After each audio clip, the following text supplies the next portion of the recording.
Happy independence day అందరికీ. చిన్నప్పుడు స్కూల్‌కెళ్తే mixture పొట్లము, లేదో టైగర్ బిస్కెట్ ప్యాకెటో ఇచ్చేవారు గదా!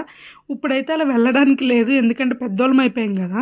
ఎప్పుడైనా స్కూల్‌కి వెళ్ళాలి అనిపిస్తది. కాపోతే ఏంటంటే, ఈరోజు హాలిడే వచ్చింది కాబట్టి, దాన్ని ఎలా సెలబ్రేట్ చేసుకోవాలి అని బాగా ఆలోచించి, మా అక్కతో అన్నా, "అక్క సేమియా ఉప్మా చెయ్యక్క" అని. మా అక్కకి చాలా క్లియర్‌గా చెప్పా. వాటరు, సేమియా మాత్రమే ఉండాలి అని. నేనొచ్చేసరికి ఇన్ని వెజిటబుల్స్ ఏసేసింది. అందరికీ తెలిసిన ప్రాసెస్సే గదా! కాపోతే ఏంటంటే, మా అక్క కొంచెం ఎక్కువ వెజిటబుల్స్ ఏసింది. ఈ లోపలికి మనం ఎందుకు ఖాళీగా ఉండాలి అని చెప్పి, నాలో ఉన్న టాలెంట్‌ని బయటికి తీసి, ఈ డ్రాయింగ్ కిట్ అంతా వాడి కొంచెం పెయింటింగ్ అనేది ఏశాను. అలాగని పెద్ద ఆర్టిస్ట్‌ని అనుకోవద్దు. అంతలోకి మా అక్క ఉప్మా తెచ్చేసరికి పక్కన పడేశాననమాట. నేను వెజిటబుల్స్ తిన్నా కాబట్టి పక్కకేరేశాను.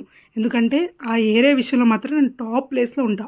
ఆఫ్టర్‌నూన్‌కైతే సునీత చిన్నిగా చికెన్ కర్రీ, రాగి సంగటి అయితే చేసింది.